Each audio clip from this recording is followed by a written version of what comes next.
une fois encore, bonsoir. Merci d'être là. Vous ne vous êtes pas trompé, c'est la séance de coaching qui est prévue par Kame School et le cabinet Kwame Vise. Donc, je suis votre hôte ce soir et je réponds au nom de Togbi Kwame Mautoji Ier de la famille Bonnet. Je suis coach scolaire au cabinet Kwame Vise, où nous sommes spécialisés en orientation scolaire, en préparation mentale pour l'examen, en discipline personnelle, en gestion des cas d'abandon scolaire. Voilà. Je suis aussi le chef régent de la communauté Cœur Vaillant, JITRI, si vous voulez, qui est une communauté internationale de jeunes Africains qui sont résolument engagés à agir autrement. Donc, si vous êtes intéressé, vous pouvez toujours me contacter en inbox après cette séance pour avoir plus d'informations sur la communauté et sur la procédure d'adhésion. La communauté, en fait, c'est une association.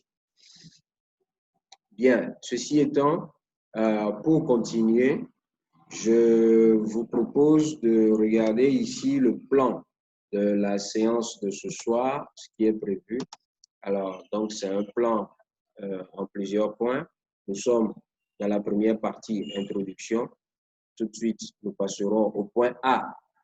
Il s'agit de parler du contexte actuel. Après, nous passerons au point B, premier examen. Ensuite, au point C, avec ses différentes sous-rubriques. Et puis, au point D et au point E, révisé. Et enfin, nous finirons avec le point F qui est planifié avant de conclure la séance de ce soir. Avant de continuer,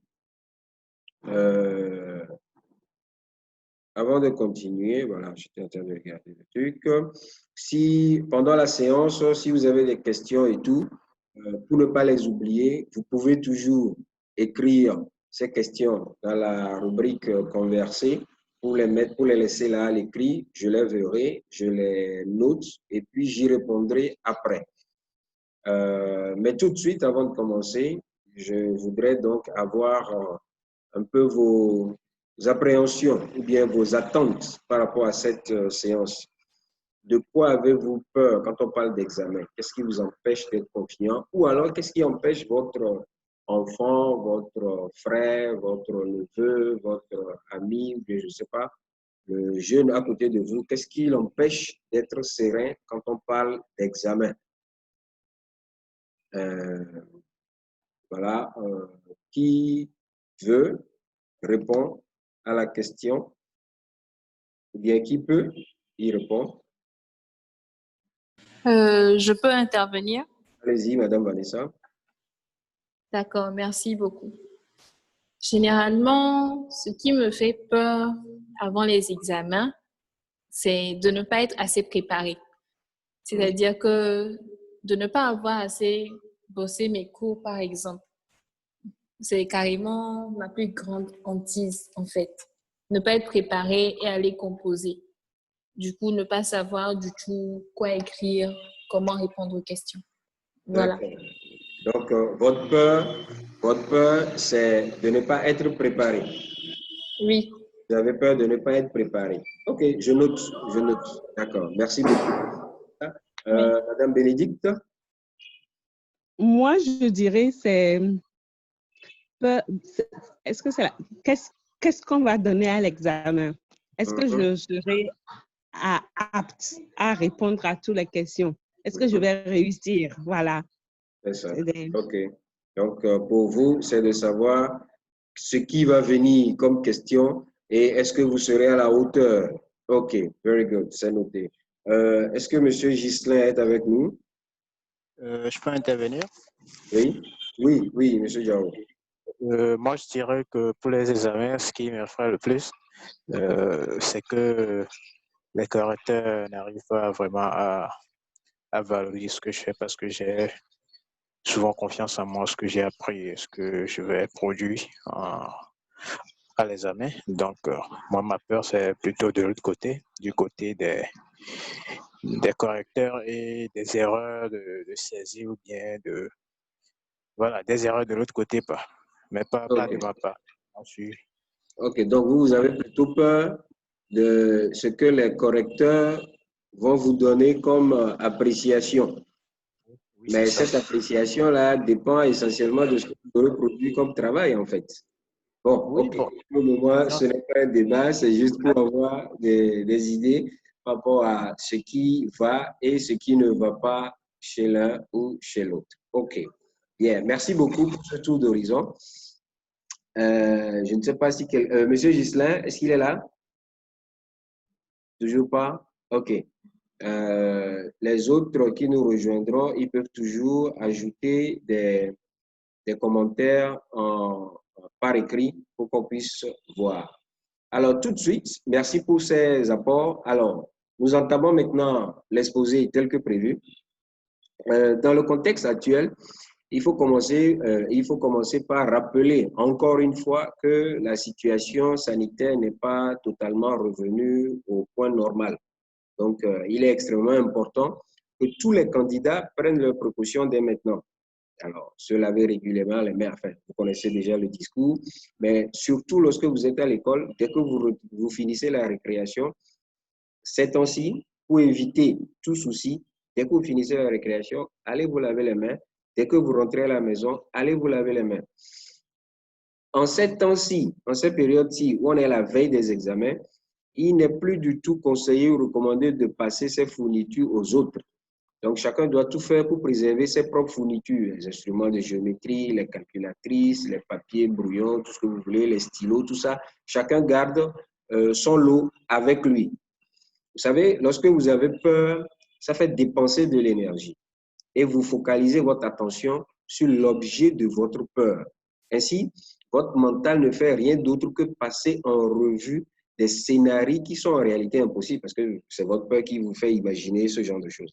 Alors, quand vous allez à l'examen, déjà, on a peur parce que c'est un examen. Alors, tout le monde se demande si les épreuves seront abordables, etc., etc. Maintenant, là où nous sommes maintenant, on a peur de la COVID-19. Donc, s'il faut voir tout ça, c'est qu'on a un double degré de peur, examen plus COVID-19, ce qui n'est pas bon. Donc, le meilleur moyen pour ne pas avoir peur de quelque chose, c'est de faire l'opposé de cette chose. Quand on parle dans le domaine de la maladie, l'opposé de la maladie, c'est quoi? C'est la santé. Donc, vous faites tout ce qu'il faut pour vous garantir une bonne et excellente santé. Du coup, vous n'aurez plus peur parce que vous savez que vous êtes garanti une bonne santé. L'opposé de la peur d'échouer à l'examen, c'est quoi? Eh bien, c'est tout ce que nous allons voir maintenant. OK? C'est tout ça que nous allons voir à travers cet exposé. Alors, je commence ici. Là, nous sommes au point B. OK? Là, nous sommes au point B. Nous parlons de premier examen. Alors, lorsque c'est le premier examen, pour vous qui êtes là, je vous entends, je pense que vous êtes quand même, vous avez déjà dépassé le tout premier examen.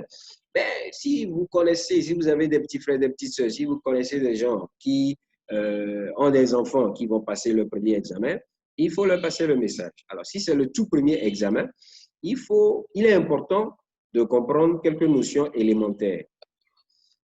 Alors, d'abord, le stress. Quand vous allez à l'examen du CEPD, puisque c'est de ça qu'il s'agit, le candidat qui va à l'examen du CEPD, il n'a aucune raison d'avoir peur. Et il n'a absolument aucune raison d'être stressé. Pour la très simple raison qu'il ne sait pas ce qu'on appelle examen. Lui, il ne le sait pas, puisqu'il n'a jamais vécu ça. C'est la première fois qu'il y va. Tout ce qu'il sait, c'est qu'il va aller s'asseoir quelque part et tout ce qu'on lui demande, c'est de répondre aux questions qui lui seront posées. Donc, si vous mettez cette représentation de l'examen, si vous expliquez le concept d'examen de cette manière-là à un enfant qui va au CEPD, comme quoi c'est une simple séance de réponse aux questions, mais il n'aura absolument aucune raison d'être stressé ou d'avoir peur. Par contre, si vous faites ce qu'on a l'habitude de faire, c'est-à-dire vous le traumatisez par les mises en garde, hey, les examen, et tout ça là, vous créez en lui un état de peur, un état de stress qui ne va plus le quitter pendant de longues années. Parce qu'il suffit qu'il entende examen, tac, c'est fini, ça déclenche en lui tout un stress, tout un processus de peur contre lequel il n'a pas encore la formule. Donc, vous comprenez que le plus grand stress qui est ressenti par l'enfant qui va au CEPD, c'est un stress qui est normalement créé par l'entourage. Et c'est l'entourage qui lui transmet ce stress-là. C'est pour ça que j'aimerais donc appeler sincèrement les parents, les enseignants, les éducateurs qui veillent sur les enfants candidats au CEPD, d'éviter de les stresser cadeau. Parce que ce sont nos propres états de stress que nous leur communiquons sans le savoir. Il est important de le comprendre. Et il est important d'adopter d'autres manières de faire pour que nos tout petits puissent, dans un premier temps, bien passer leur premier examen, mais aussi et surtout, dans un second temps, qu'ils puissent contrôler leur état de stress qui pourrait survenir plus tard dans leur scolarité. Alors, j'ai dit tout à l'heure qu'un excellent moyen de faire partie une peur est de faire le contraire de cette peur-là. Alors, la plus grande crainte des parents, quand leurs enfants vont à l'examen, de les voir échouer. C'est normal. On va payer le collège et puis l'enfant va à l'examen et puis il va échouer. Ça, c'est pas ça que personne ne veut. Mais ce qu'il faut faire, c'est qu'il faut tout faire pour que l'enfant n'échoue pas. Et dans le tout faire, là, il y a certains points très importants. Le premier, c'est la lecture. On dit aujourd'hui que l'analphabète de ce siècle, c'est celui qui ne connaît pas ni ne maîtrise pas l'outil informatique. Ça, c'est ce que tout le monde dit. Mais quelle que soit l'innovation technologique, il nous faut lire. Donc, il faut encourager les enfants à lire, bien plus que ce que nous, on fait déjà. Il faut permettre aux enfants de lire souvent. Quand ils ont fini les corvées, quand ils ont fini les devoirs de maison, quand ils ont fini les tâches ménagères, il faut les encourager, il faut leur permettre de lire, donner-leur le temps de lire, obliger-les à lire. Parce que pour connaître, il faut lire. Pour apprendre, il faut lire. Pour mémoriser, pour réviser, il faut lire. Et donc, pour réussir à l'examen, il faut lire. Donc, les enfants qui vont au CPD, il faut qu'ils lisent. Il faut les faire lire. Deuxième élément qui est important, c'est la motivation. Alors, aujourd'hui, on a des maisons, on a des familles dans lesquelles les mamans sont connues, sont réputées pour les paroles dévalorisantes et insultantes qu'elles distribuent à longueur de journée. Il y a des personnes qui pensent que nous, les Africains, on a un mental fort et on ne se laisse pas affecter par ce genre de propos. Mais ce n'est pas vrai.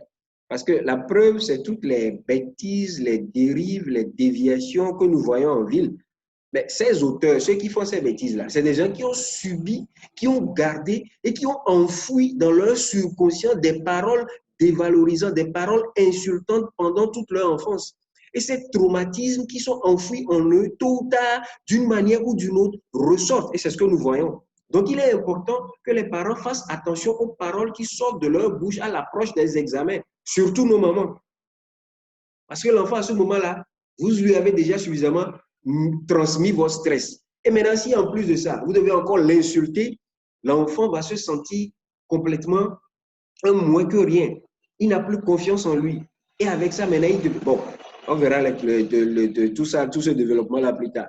Quand je commence, je ne finis pas. Donc, c'est pour vous dire que d'autres mamans, les parents de manière générale, on sait, elles ne le font pas méchamment, mais ce sont toutes ces paroles-là qui sont de leur bouche provoquent des séquelles qui sont dures et difficiles à supporter. Donc, j'encourage les parents à plutôt motiver les enfants qui vont aller à l'examen pour la première fois. Si vous savez que votre enfant a des lacunes, ce sera un bonus, un tonus pour lui si vous l'encouragez en lui faisant comprendre que j'ai confiance en toi. Quel que soit le résultat, je serai toujours fier de toi. Je sais que tu peux le faire. On n'a pas l'habitude de dire des choses comme ça aux enfants.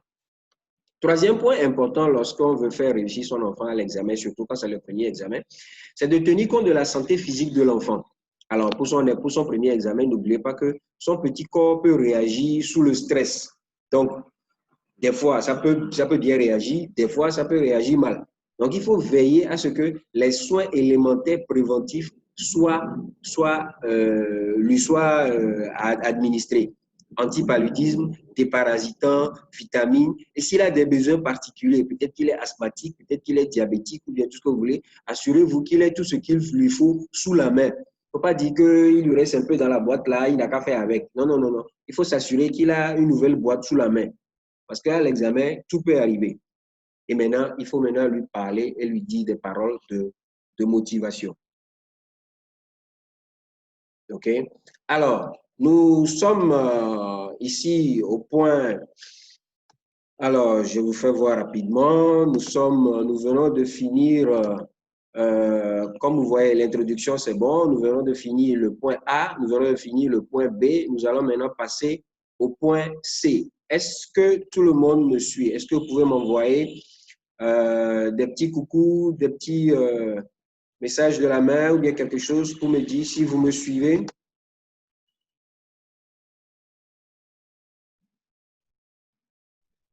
Tous ceux qui me suivent, envoyez-moi un signe que vous êtes là. Oui. Merci, Madame Bénédicte. Monsieur Adoboué. Ah, il est parti. OK. Bien. Bon, alors, nous continuons donc, en attendant que d'autres se joignent encore à nous. Alors, au point C, nous parlons de apprendre. Alors, qu'est-ce que apprendre? Quand on parle d'apprendre, qu'est-ce que c'est? Comment est-ce qu'on apprend? Pourquoi est-ce qu'il faut apprendre? Alors, je ne sais pas si vous avez déjà posé ce genre de questions.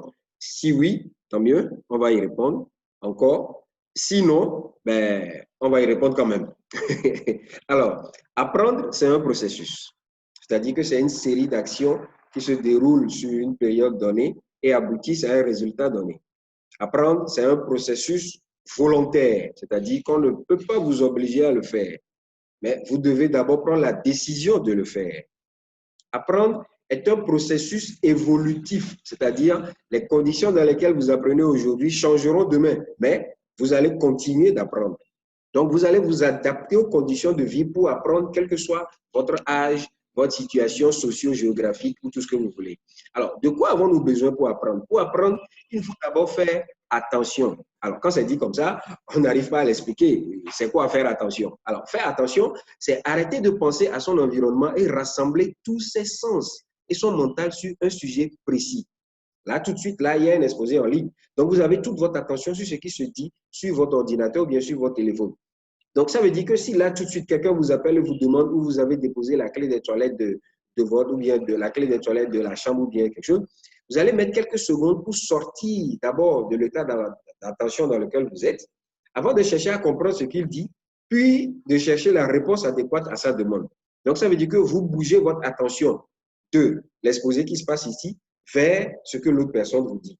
Vous voyez donc que faire attention, c'est tout un processus et ça peut nous être utile. Et c'est cette attention soutenue qu'on appelle maintenant la concentration. Vous vous concentrez lorsque vous décidez volontairement de mettre votre attention sur un sujet donné. Ça, c'est le premier ingrédient lorsqu'on parle d'apprendre.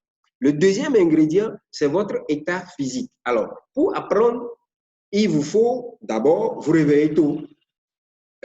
Quand je dis réveiller tôt, je n'ai pas dit 3 heures du matin, mais je n'ai pas dit 8 heures ou bien 9 heures non plus.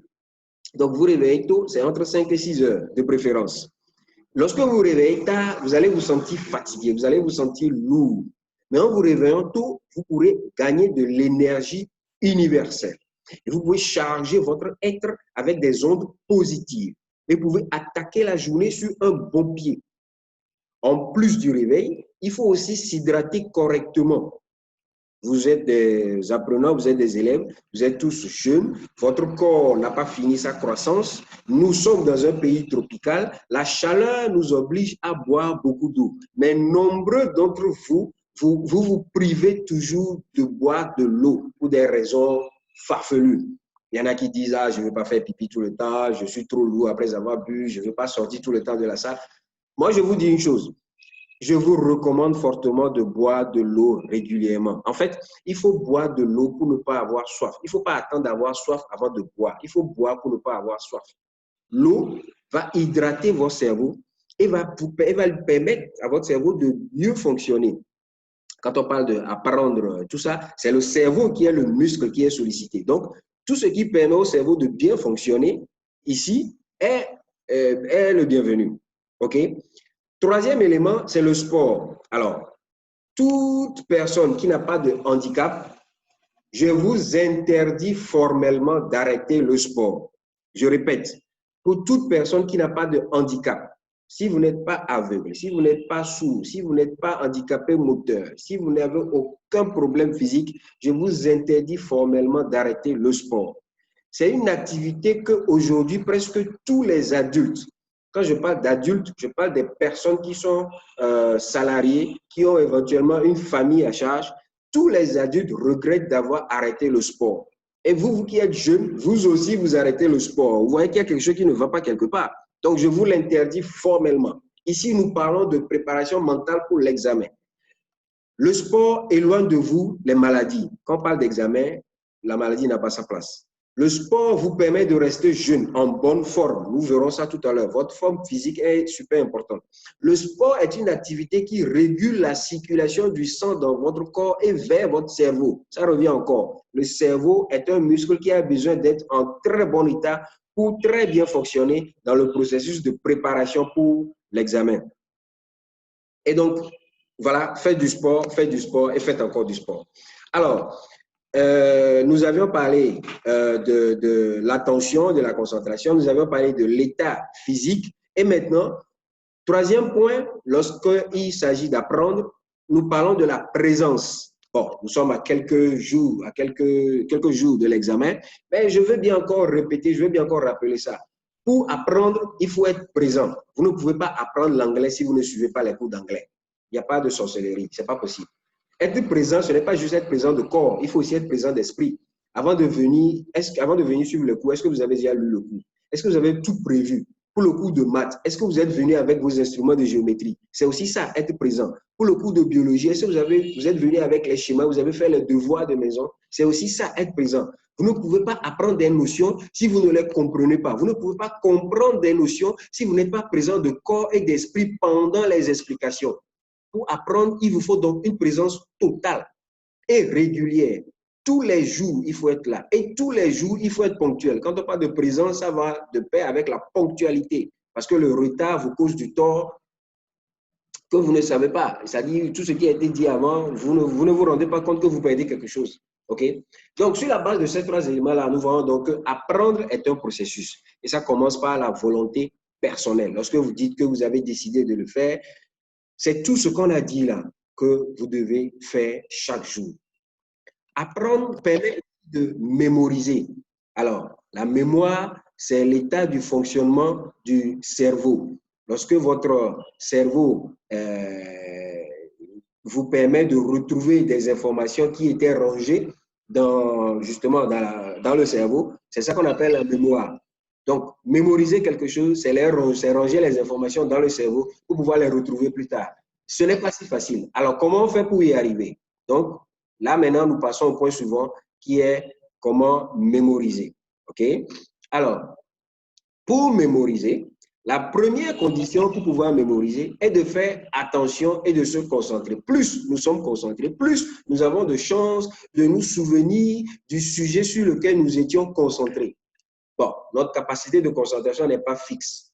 Nous pouvons apprendre à nous concentrer sur un sujet pendant un temps plus ou moins long, de plus en plus long, si nous faisons les exercices que je vous donnerai tout à l'heure.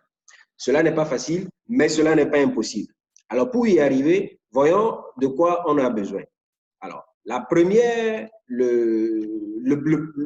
partie, c'est de comprendre comment fonctionne la mémoire.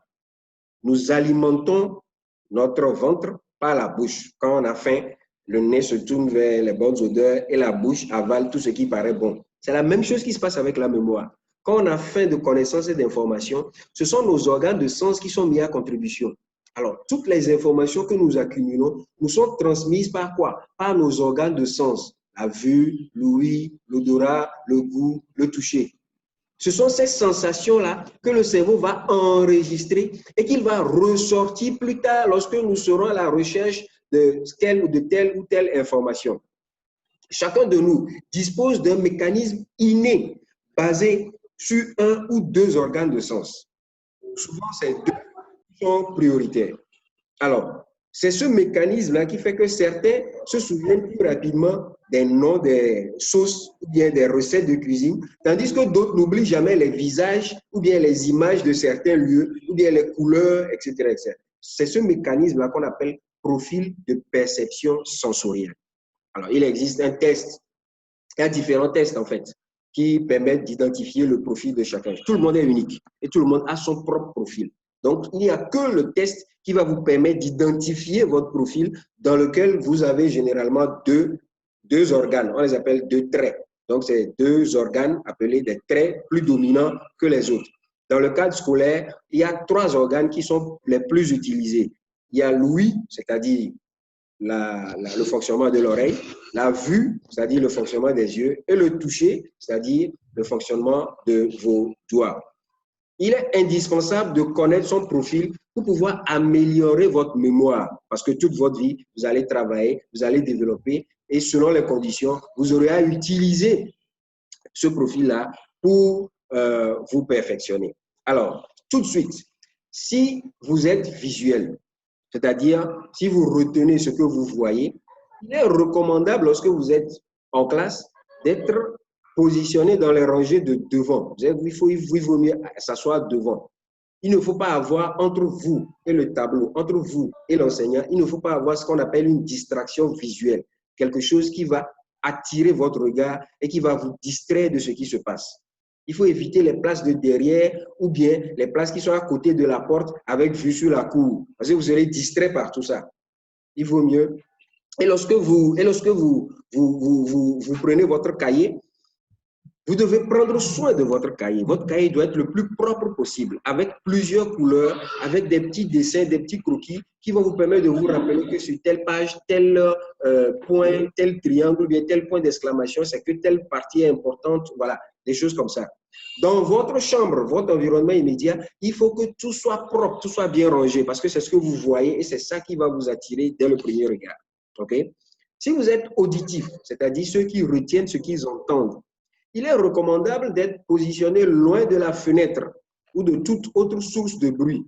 Vous devez donc être au milieu de la salle, que ce soit devant ou que ce soit derrière. Le plus important, c'est d'être capable d'écouter la voix de l'enseignant sans une autre distraction sonore.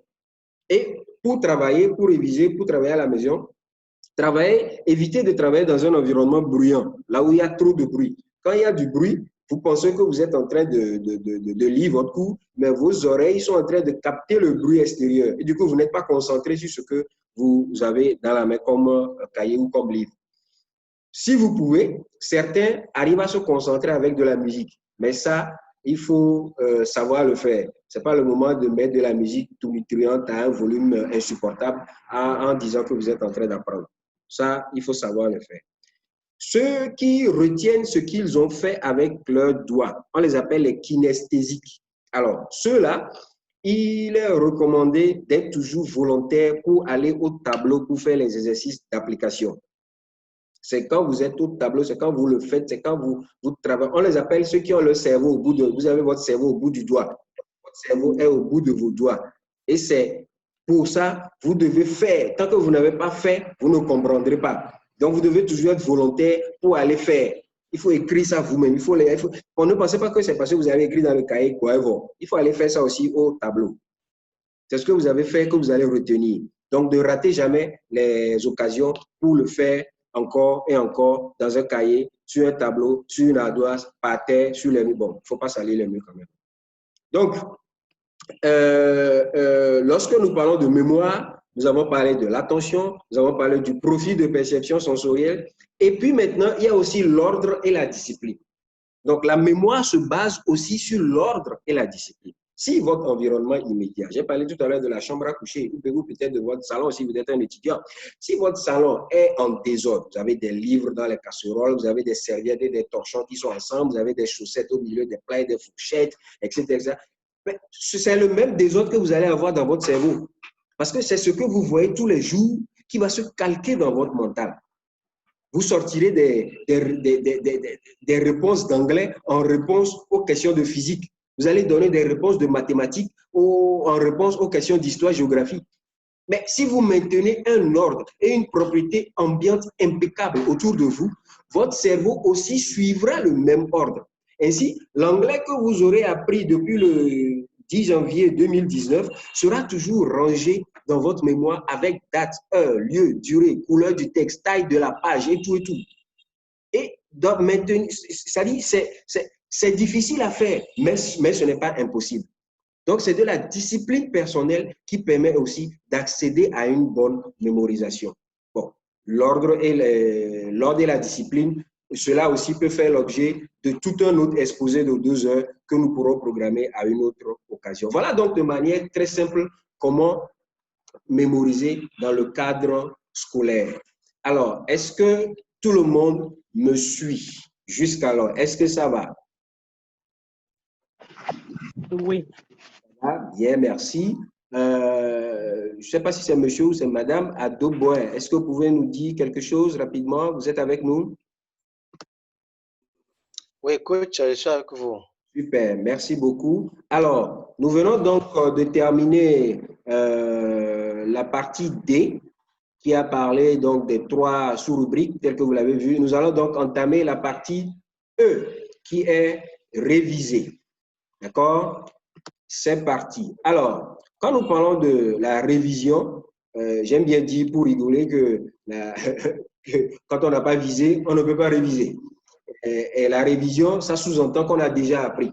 Celui qui n'a pas appris ne peut pas réviser. Donc, nous sommes à la veille des examens. C'est la période intense de révision. Mais la révision se passe comment? Pour bien réviser les cours, il faut comprendre que les notions de littérature ne nécessitent pas le même effort que les notions scientifiques. Alors, je vais vous montrer quelques astuces selon les matières, OK, pour réviser efficacement. Alors, pour les leçons, on va parler de révision des leçons. Alors, d'abord, il faut lire et il faut noter les dates, les noms, les définitions, les mots importants. Ce sont ces parties-là qui sont les plus importantes dans les leçons. Il faut donc les retenir. Quand je dis retenir, on a parlé de mémorisation. Donc, vous avez déjà compris comment retenir, comment mémoriser. Il faut donc les retenir. Ensuite, il faut refaire les schémas, les croquis, les cartes, au moins 2 fois par jour, pendant 3 jours au moins. Qu'est-ce que j'ai dit? 2 fois par jour, pendant 3 jours au moins. Vous prenez un schéma, c'est 2 fois par jour, pendant 3 jours au moins. Vous refaites ça totalement, comme si vous n'avez jamais fait ça. C'est l'habitude qui va vous permettre de mémoriser ces images et leurs différentes parties. Les schémas, les croquis, les cartes, c'est 2 fois par jour, pendant 3 jours au moins. Au bout de 3 jours, si vous êtes sûr que vous avez maintenant mémorisé, vous passez à un autre. Si vous n'avez pas encore mémorisé, il faut continuer encore. Alors, je vous ai expliqué l'importance du profil de perception sensorielle. Ici, on va aller encore en détail. Si vous êtes auditif, on parle des leçons. Si vous êtes auditif, vous devez relire à haute voix chaque fois que vous êtes en train de réviser. Il faut relire le cours à haute voix. Écoutez votre voix. Je n'ai pas dit de crier pour gêner votre voisinage, pour gêner la maison. Mais assurez-vous d'entendre votre voix lorsque vous êtes en train de lire, parce que vous êtes auditif, donc vous ne retenez que ce que vous avez entendu. Donc, il faut entendre votre voix pendant que vous êtes en train de relire le cours pour pouvoir retenir ce que vous avez lu. Vous l'avez déjà appris, c'est rangé quelque part dans le cerveau. Maintenant, vous relisez pour réactiver ce qui est dans la mémoire. Et il faut que vous entendiez, OK? Pour cela, évitez les endroits bruyants. Si dans la cour de la maison, ce n'est pas possible, allez marcher dans la rue et puis écoutez le son de votre voix pendant que vous récitez le cours. Si tout ça n'est pas possible, prenez un téléphone, enregistrez votre voix sur le téléphone et puis après, mettez les écouteurs et réécoutez vous-même pendant que vous êtes en train de marcher dans la rue. Réécoutez votre voix. Le plus important, c'est d'entendre un son qui est en train de lire votre leçon. Et c'est ça qui va rester en mémoire. D'accord? Ça, c'est pour ceux qui sont auditifs. Si vous êtes visuel, vous devez faire ce qu'on appelle des fiches de lecture avec des notes en couleur. Là, il faut être créatif. Donc, votre cahier de leçons va devenir un album dessin haut en couleur. C'est-à-dire les titres des chapitres, les points importants. Un coup, c'est rouge, un coup, c'est vert, un coup, c'est un petit triangle, un coup, c'est un point d'exclamation, un coup, c'est un visage avec de gros yeux, un coup, c'est-à-dire, vous mettez des trucs qui vont capter votre image, de sorte que ce que vous voyez va rester. Les notions importantes que vous ne voulez pas oublier, vous les surlignez, vous les mettez en emphase sur la page dans votre cahier, de sorte que dès que vous ouvrez la page, vos yeux ne peuvent pas le rater. Et parce que vous avez fait cette photographie mentale-là, ça reste en mémoire, parce que vous êtes visuel, vous ne retenez que ce que vous voyez. Donc, il faut tout faire pour attirer votre regard. Donc, vous allez transformer votre cahier en un album dessin tout en couleur, avec des petits trucs partout, partout, pour pouvoir retenir ça. OK? Et c'est comme ça que votre mouche, que votre mémoire va même vous rappeler la mouche qui volait pendant que vous étiez en train de lire le chapitre. Alors, si vous êtes kinesthésique, c'est-à-dire que vous avez le cerveau au bout du doigt, vous avez besoin d'un tableau à la maison, ou bien alors d'un cahier de leçons bis. Parce que vous allez devoir tout recopier plus d'une fois. Tant que vous n'avez pas fait ça avec vos doigts, vous n'allez pas pouvoir retenir. Donc, c'est ce que vous allez faire qui va rester en mémoire. Si vous pouvez travailler, si vous pouvez rejoindre des groupes de travail, bien. Vous irez travailler, vous serez toujours le premier qui ira au tableau. Tous les autres vont s'asseoir, ils vont vous dire de faire. C'est vous seul qui savez que c'est là que vous allez pouvoir vous en sortir. Donc, soyez toujours en train de faire et de refaire. Ne vous privez pas de faire et de refaire. Votre mémoire est dans vos doigts. Votre mémoire ne peut retenir que ce que vos doigts auront fait. D'accord? Ça, c'est pour les leçons. Alors, parlons des matières littéraires. D'abord, il faut avoir l'habitude de noter les mots difficiles. Quand je parle de noter les mots difficiles, ici, il s'agit d'aller chercher le sens des mots difficiles et de les utiliser. Quand vous prenez un mot difficile, allez chercher le sens du mot difficile dans un dictionnaire, bien sûr, et puis il faut utiliser ce mot. C'est l'utilisation du mot qui va vous permettre d'enrichir ce qu'on appelle votre banque linguistique. Vous avez une banque vocabulaire dans votre mental. C'est dans cette banque-là que vous allez ajouter d'autres mots. Et c'est ça qui va vous permettre maintenant d'enrichir votre vocabulaire. Ensuite, il faut noter les mots nouveaux. On l'a dit encore, allez chercher leur sens et puis les utiliser pour les mémoriser. Et après, il faut noter les définitions et les notions importantes. Puis, faire des exercices d'application au moins un par jour pendant 5 jours. Vous devez faire les exercices d'application au moins un par jour pendant 5 jours, au moins. C'est lorsque vous serez sûr d'avoir tout compris que vous pouvez passer à un autre, au moins pendant 5 jours. Alors, pour la mémorisation, si vous êtes auditif, faites un tour sur YouTube pour écouter des audios dans une certaine langue, français, anglais, espagnol, tout ce que vous voulez, allemand. Ou bien alors demandez à votre enseignant de vous faire des audios. Parce que vous allez lire des textes. Mais si vous avez le son du mot en mémoire, vous reconnaîtrez la graphie du mot facilement. Mais si vous n'avez pas le son du mot en mémoire, vous allez voir le mot, vous ne saurez pas que c'est comme ça que cela se lit. Et du coup, vous n'aurez pas de vocabulaire. Donc, si vous êtes auditif, cherchez beaucoup plus d'audio dans les différentes langues. Si vous êtes visuel, on l'a dit, faites des fiches de notes en couleur. Donc, les mots nouveaux avec les significations, la conjugaison des verbes avec les différents temps et tout. Mais tout ça là avec des couleurs. Du coup, vous faites ce qu'on appelle des photographies mentales. Là où c'est compliqué, vous voyez régulièrement. Du coup, ça reste. Et le jour où vous avez la question, la mémoire ira chercher cette image-là. Si vous êtes kinesthésique, vous allez faire des exercices d'application, je l'ai dit encore, de préférence en groupe pour faciliter et la lecture et les discussions. Okay? Alors, maintenant, pour les matières scientifiques. D'abord, vous devez noter les définitions. Je l'ai dit et je le redis encore. Mais ici, il faut faire des exercices d'application un par jour pendant 5 jours au moins. Parce que pour les matières scientifiques, c'est beaucoup plus d'exercices d'application.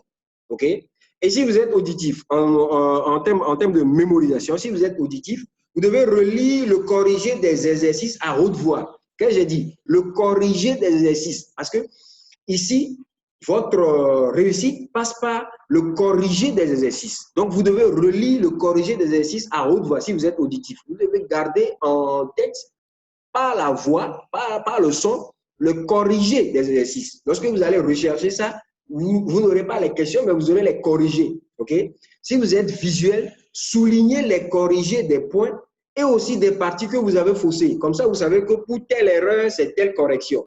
Pour telle erreur, c'est tel corrigé qui vient. Okay? Si vous êtes kinesthésique, alors refaites les exercices un par jour pendant 3 jours au moins. D'accord? Quelle que soit votre classe, quelle que soit la série, quel que soit l'âge, quelles que soient les conditions de vie, n'oubliez pas ceci. c'est la répétition qui permet la maîtrise, c'est la concentration qui permet la compréhension, c'est la compréhension du français qui permet une bonne mémorisation. C'est ça. Je répète encore, c'est la répétition qui permet la maîtrise, c'est la concentration qui permet la compréhension et c'est la compréhension du français qui permet une bonne mémorisation. OK? Donc, voilà rapidement, je n'ai pas voulu trop bavarder dessus, mais voilà rapidement ce qu'il vous faut pour réviser efficacement. Alors, jusqu'alors, est-ce que ça va? On est tous ensemble? Tout le monde est là? D'accord? Tout le monde est là? Bien, super. Alors, la dernière partie, technique de mémorisation rapide. Je vais y aller rapidement et nous allons pouvoir discuter, pour vous poser vos questions et tout. Alors, il existe des techniques pour mémoriser rapidement et facilement. Là, maintenant, là, les gens en ont besoin. Parce qu'on est à l'approche de l'examen, on a besoin de tout emmagasiner. Alors, une première technique, c'est ce qui s'appelle la discipline personnelle. Alors, pour mémoriser, tous les jours, vous devez vous imposer une certaine discipline. Tous les matins, prenez le même texte. Je l'ai dit tout à l'heure, je vous ai donné des trucs. Prenez le texte, lisez, relisez tous les jours. Vous prenez la page, vous lisez, vous relisez 3 fois la même chose, à la même heure. Vous vous levez, vous faites ça tous les jours, tous les matins. Dès qu'il sonne 14 heures, vous prenez le même texte, vous lisez 4 fois. OK? C'est comme ça que vous pouvez mémoriser beaucoup plus rapidement que les autres. OK? Ou bien alors, vous refaites le même croquis ou bien la même carte pendant 3 semaines. Là, vous êtes sûr que vous n'allez jamais l'oublier. Donc, vous savez que vous vous levez tous les jours, bien vous avez travaillé. Vous commencez d'abord par refaire cette carte-là. Ensuite, vous refaites ce schéma. Après, vous refaites ce croquis. Vous le faites, vous le refaites. Tous les jours, pendant au moins les 10 jours qui viennent. Tous les jours, vous faites ça. Après, vous faites d'autres exercices. Mais vous refaites ça, vous le refaites. Là, vous êtes sûr que ça, là, vous n'allez jamais l'oublier. La seconde technique de mémorisation rapide, c'est les travaux ménagers.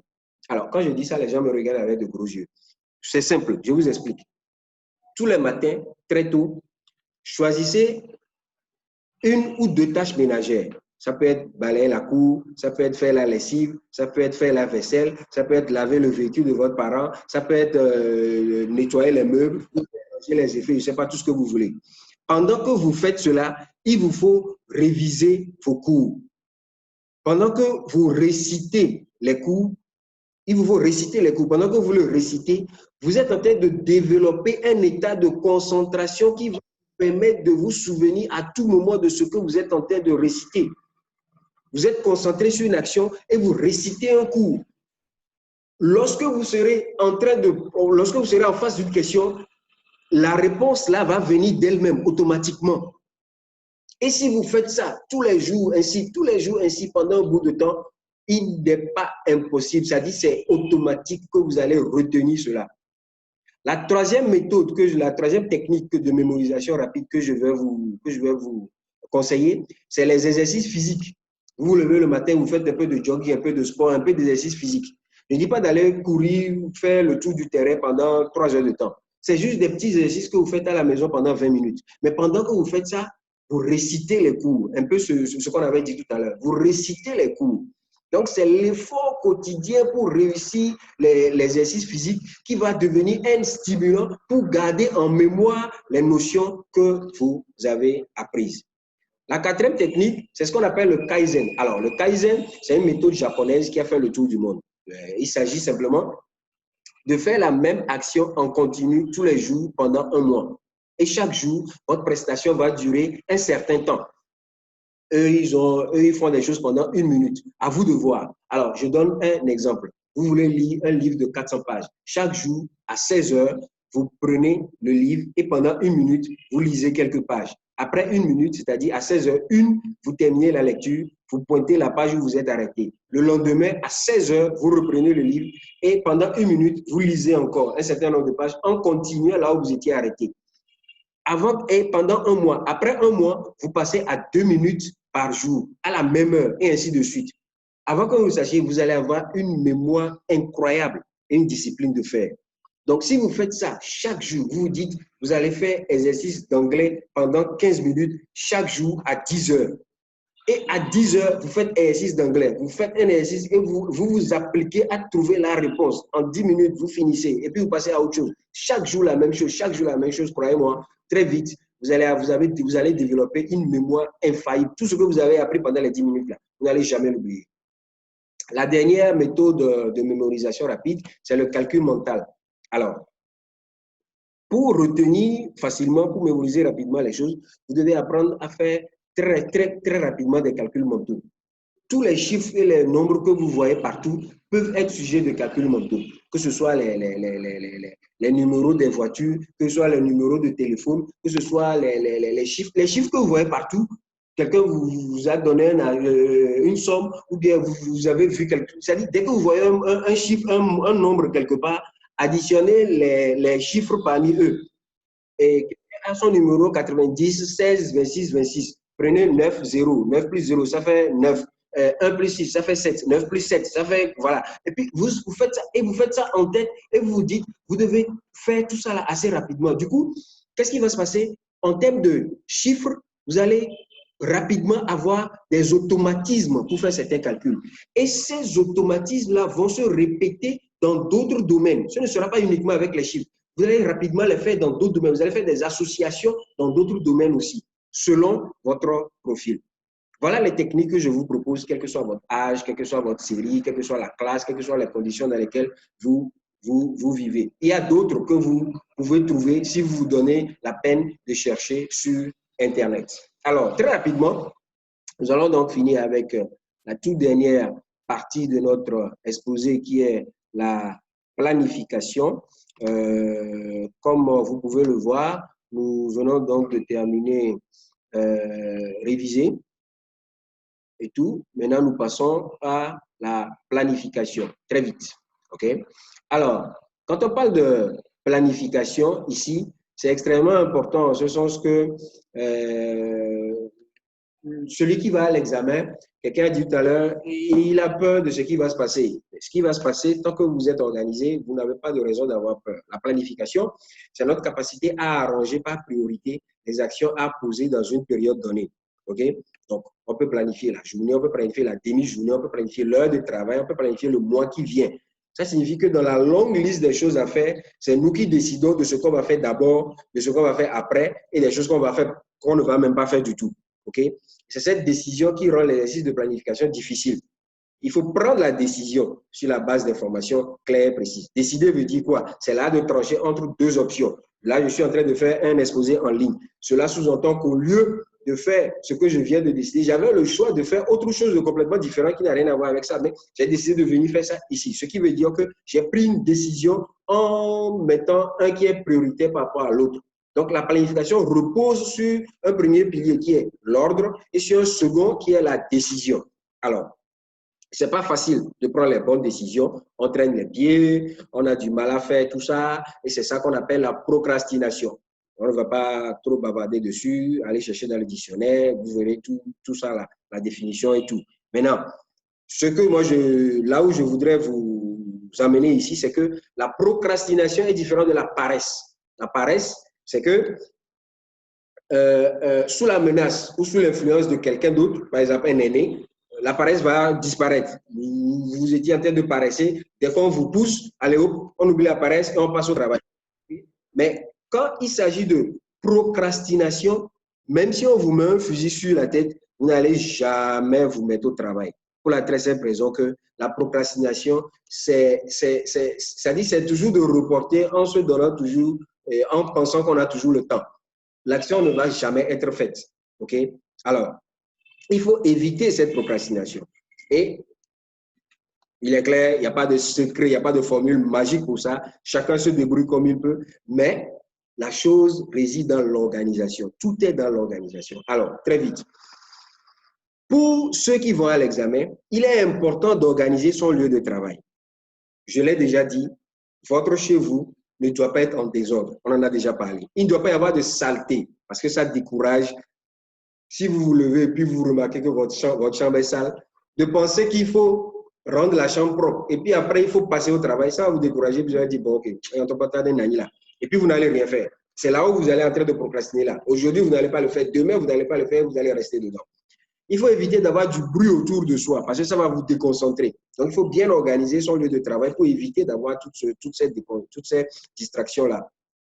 Et les autres distractions que sont la télé, la radio, la musique, les jeux, etc., doivent être loin des yeux. D'accord? Il faut organiser l'heure de travail.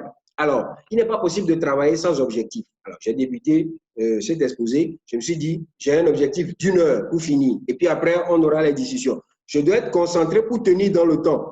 Vous ne pouvez pas être productif si vous faites le même exercice de 8 heures jusqu'à 14 heures. Ce n'est pas possible. Il faut qu'il y ait une durée. Il faut que ça soit dans une certaine durée. Donc, l'heure de travail doit être toujours bien organisée. Ensuite, il faut organiser les études. Tôt le matin jusqu'à 11 heures, le cerveau est très réceptif. Donc, il est conseillé de travailler sur les matières difficiles, les matières scientifiques, les leçons, tôt le matin. En après-midi, vous pouvez attaquer les matières littéraires ou bien celles dans lesquelles vous êtes à l'aise. J'ai donné ça comme exemple. Si vous êtes plus à l'aise dans les matières scientifiques, donc vous le faites l'après-midi, c'est vous qui voyez. Ce qui est difficile pour vous, c'est ce que vous faites d'abord en matinée, parce que là, votre cerveau est beaucoup plus réceptif. Chaque séance de travail personnel doit être faite dans le même laps de temps, c'est-à-dire que les leçons sont apprises et révisées systématiquement en 2 heures, les exercices sont faits systématiquement en 1h30, les lectures durent systématiquement 1 heure. C'est des exemples, hein. Chacun s'organise comme il le peut, mais il faut s'organiser. Il faut organiser sa journée. Entre 2 séances de travail intellectuel, accordez-vous une petite récré de 15 minutes. Alors, les techniques pour arriver à travailler seul et à organiser sa journée de travail, il en existe un millier. Allez sur Google, tapez technique de travail personnel, vous allez avoir des plans, des documents, des PDF, des schémas, des graphiques, tout ce que vous voulez pour vous organiser. Le tout n'est pas de les écrire, le tout maintenant c'est d'arriver à les appliquer. Il est impossible de travailler sans se reposer. Je l'ai dit, buvez de l'eau en abondance, mangez à des heures fixes, ne mangez pas pour vous bourrer le ventre. Aérez-vous l'esprit, c'est l'examen. Lorsque vous... Bon, on va voir ça tout à l'heure. OK? Alors, dans la salle d'examen, il faut encore s'organiser. Donc, c'est là où l'organisation est là. Dès que vous êtes installé, assurez-vous que vous avez pris ce qu'il vous faut pour l'épreuve que vous allez traiter. Est-ce que c'est une épreuve littéraire? Est-ce que c'est une épreuve scientifique? Est-ce que c'est une leçon? Est-ce que c'est une épreuve technique? Est-ce que c'est une épreuve facultative? De quoi aurez-vous besoin? Ce n'est pas quand l'épreuve va commencer que vous allez « Ah, j'ai oublié ici » et puis vous allez encore vous lever pour courir, pour revenir. Déjà, ça vous déconcentre, ça déconcentre les autres et ça ne vous permet pas de justement travailler avec efficacité. OK? Quand vous recevez l'épreuve, organisez-vous. Assurez-vous de lire l'épreuve en entier au moins 1 fois, sinon 3 fois. Moi, je conseille de le lire 3 fois. Assurez-vous de lire l'épreuve en entier. N'écrivez rien. Lisez seulement. Du début jusqu'à la fin. Lisez tout. Regardez au dos de la feuille. Lisez tout. 3 fois. Maintenant, après avoir lu 3 fois, commencez maintenant par traiter au brouillon les questions faciles. Écrivez les questions où vous savez que vous avez les réponses claires. Ça, là, vous connaissez ça. Écrivez ça directement. Au brouillon. Écrivez ça. Et allez, non, vous gagnez ça d'abord. Maintenant, prenez le temps d'aller chercher dans votre mémoire des associations qui vont vous permettre de trouver les bonnes réponses aux autres questions qui ne sont pas faciles. Est-ce que vous allez faire des associations avec des sons pour ceux qui sont auditifs? Vous allez faire des associations avec des couleurs pour ceux qui sont visuels? Vous allez faire des associations avec des lieux ou bien des personnes pour ceux qui sont kinesthésiques? À vous de voir. Mais là, maintenant, vous allez fouiller dans votre mémoire pour aller chercher ce qui va vous permettre de retrouver la bonne réponse dans votre mémoire pour les questions qui n'étaient pas faciles.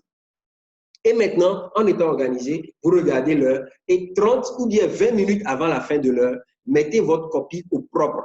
Recopiez tout sur la copie que vous allez rendre, recopiez ça au propre et commencez une relecture de votre travail. Il faut relire votre travail pour corriger les fautes. Les fautes, c'est quoi? Débutez les phrases avec des lettres majuscules, terminez les phrases avec un point, mettez S ou bien X à la fin des mots au pluriel, n'oubliez pas les accents, vérifiez la conjugaison des verbes utilisés, revoyez l'annotation des schémas, des croquis, des cartes avec les noms, les titres, les couleurs, les différentes parties et tout, et tout, et tout. Revoyez tout ça, revoyez tout d'un bout à l'autre. Prenez 30 ou 20 minutes pour relire tout ça. Ne soyez pas pressé pour donner votre feuille et dire que vous avez fini avant quelqu'un. Revoyez tout ça. Prenez votre temps pour tout relire avant de donner votre feuille. Maintenant, quand vous sortez de la salle d'examen, pardon, n'allez pas commenter le travail que vous avez déjà fait. Ça, c'est fini, c'est passé. Oubliez ça. Prenez le temps pour aérer votre esprit. Et ça va vous permettre de vous concentrer sur l'épreuve qui va venir. Ce qui est déjà passé là, c'est bon, c'est fini. Oubliez ça, c'est passé. Vous ne pouvez plus rien faire pour changer ça. Oubliez ça.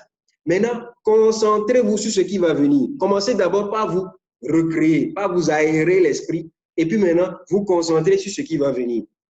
C'est comme ça qu'on gagne en organisation pendant l'examen. Voilà, je pense que je vous ai donné suffisamment d'informations ce soir pour réussir vos examens, pour réussir vos études, non pas seulement pour cette année scolaire, mais aussi pour toute votre vie. Comme j'aime bien le dire en conclusion, vous avez déjà tout ce qu'il faut pour réussir, alors n'attendez pas, allez-y, réussissez. Je suis Togbi Kwame Maotoji, premier de la famille Bonnet, coach scolaire. Merci pour votre attention. À présent, je vous écoute pour vos questions. Alors, il y a déjà une question qui m'attendait en conversation.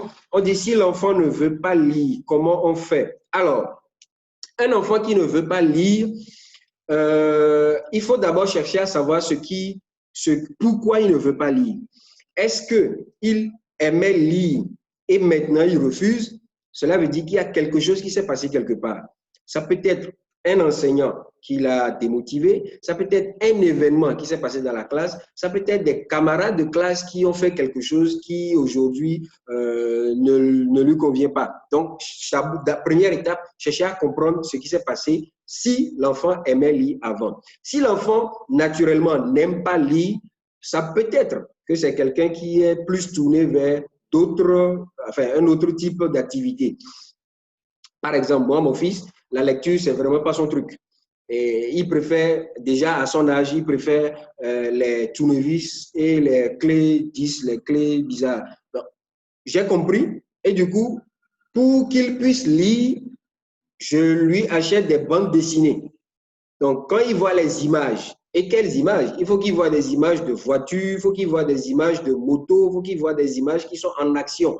Là, il est intéressé. Et là, lui-même, il ne prend pas le temps de lire, il va commenter les images et souvent, ces commentaires sont en lien, c'est-à-dire c'est pratiquement similaire aux conversations, aux dialogues qui sont écrits.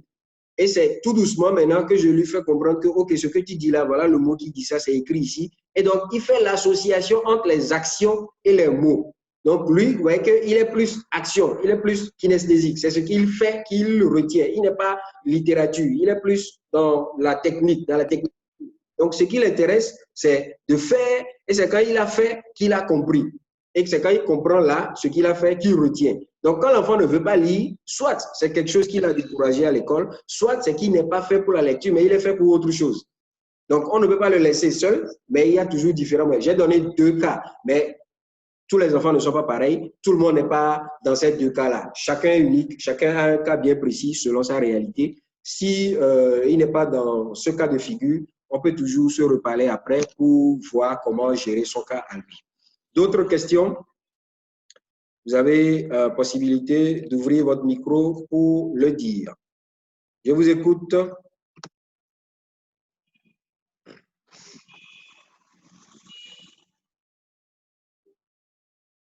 Est-ce que tout le monde est là? Tout le monde m'a suivi? Oui, oui, oui. Mais j'ai encore une question. Oui, je vous écoute. Mais au début, comme vous avez dit qu'il faut lire, mais si tu sais que l'enfant doit lire, ça peut lui faire du bien. Oui. Et pour l'amener plus à lire un peu plus, donc vous avez parlé de bande dessinée, c'est ça, à continuer? Oui. Est-ce que d'abord, quel âge a l'enfant? Parce que je pense que votre cas est peut-être particulier. 8 ans. Mm-hmm. Donc, il doit être CE1, CE2, c'est ça? Oui, à peu près, oui. Alors, est-ce qu'il aimait lire avant? Non. Il n'a jamais aimé la lecture? Non. Alors, qu'est-ce qui l'intéresse? À part la lecture, qu'est-ce qui l'intéresse? Jouer. Oui, ben, jouer, faire du chichi. Oui, mais même dans jouer, là, il y a un type de jeu qui va l'intéresser. Qu'est-ce qui l'intéresse dans... Elle aime dessiner. Voilà. Donc, il préfère créer. Il est le genre artiste. Oui. Donc, oui, voilà. Voilà. Alors, les gens artistiques, c'est les gens qui aiment le beau. C'est les gens qui aiment ce qui est joli. Donc, il sera attiré par tout ce qui est colo, tu vois, tout ce qui est couleur. Donc, il faudrait lui trouver un cahier de coloriage et tout ce qu'il aura lui-même créé. Si c'est une fleur, si c'est une scène, si c'est un portrait, si c'est, je sais pas, tout ce qu'il aura créé, maintenant qu'il a créé, qu'il en est fier, vous lui demandez maintenant de commenter ou bien de décrire ce que lui-même a créé. Et c'est cette action de description ou bien de commentaire qui va le pousser maintenant à utiliser des mots. Et ces mots-là, maintenant, vous le poussez à l'écrire. Vous lui demandez d'écrire ce qu'il a dit. Comme c'est lui-même qui l'a dit, il cherchera à l'écrire. Et quand il va buter sur un ou deux mots, vous lui ouvrez maintenant un livre qu'il a trouvé maintenant le bon orthographe, le bon mot dans le livre. Là, vous faites l'association entre ce qu'il a créé et le livre qui existe. Très vite, vous allez voir que lorsqu'il aura créé des choses pour pouvoir vous l'expliquer, il ira prendre le livre pour chercher les bons mots pour pouvoir vous le dire. Là, très vite, lui-même va lire ce qui l'intéresse. Et tout doucement, il commence à s'intéresser à la lecture. J'espère que c'est clair. C'est très clair. Merci beaucoup pour l'apport. Merci beaucoup. D'autres questions? Monsieur Ghislain, je ne l'ai pas beaucoup entendu. Loisel, vous pouvez nous dire quelque chose? Madame Vanessa, je vous écoute. Non, pas de questions? Bon, alors, s'il n'y a pas de questions, je vous remercie tous pour la séance de ce soir. J'espère qu'elle a été bénéfique pour les uns et les autres. Je vous encourage à vous... Est-ce que tout le monde ici est inscrit sur la plateforme Kame School?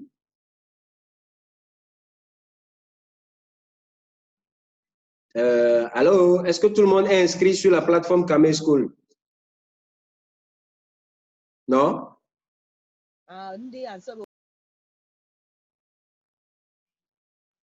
D'accord, je n'ai pas de retour. OK.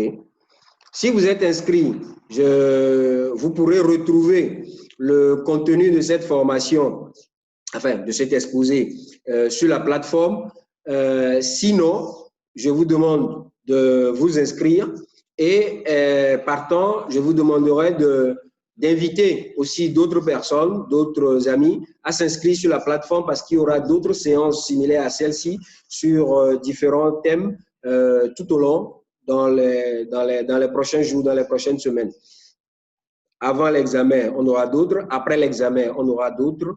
Et tout cela pour le bien des apprenants et des jeunes que vous êtes. Donc, parlez autour de vous de la plateforme Kame School et partagez aussi l'exposé de ce soir à tous ceux que vous connaissez qui iront à l'examen dans les jours qui viennent. OK? Alors, ceci étant,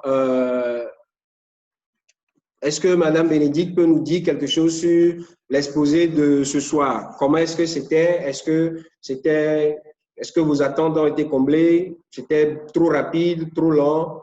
Je n'ai pas prévu de questionnaire en bonne et due forme, mais je veux juste savoir ce que vous en pensez. Ce serait bien d'écouter aussi les autres, d'avoir des avis. Moi, je trouve que c'est très intéressant, très, très intéressant. Surtout au début, quand vous avez parlé de la peur. Oui. Deux peurs déjà, la peur de Covid et puis la peur de l'examen. Oui. Donc, ça, quelque chose que moi, je n'ai même pas pensé. Il y a déjà deux peurs, c'est seulement, oui, donc c'est pertinent. Merci, merci. Madame Loisel, vous nous dites un mot, vous nous avez pris au vol, on vous écoute. Vous avez le retour, vous pouvez nous dire un mot? Oui, non? Madame Vanessa? Madame Vanessa? Bon, OK. Oui. Oui. Alors, votre Oui, avis? je tenais à vous remercier pour l'initiative. Merci. Donc, ça a été très intéressant. Oui, Voilà, allez-y. moi j'ai apprécié vos développements. Je disais que j'ai apprécié vos développements et que ça a été vraiment très intéressant et bénéfique. Merci beaucoup. Et je compte en faire usage, autant pour moi-même que pour mes petites cousines. Voilà. Merci beaucoup. Merci bien. OK. Un autre avis? Il n'y a pas d'autre avis? D'accord. Allez. Merci beaucoup. Bonne soirée chez vous et à très bientôt pour d'autres séances. Merci Merci beaucoup. et au revoir. Merci. Bonne soirée. Merci.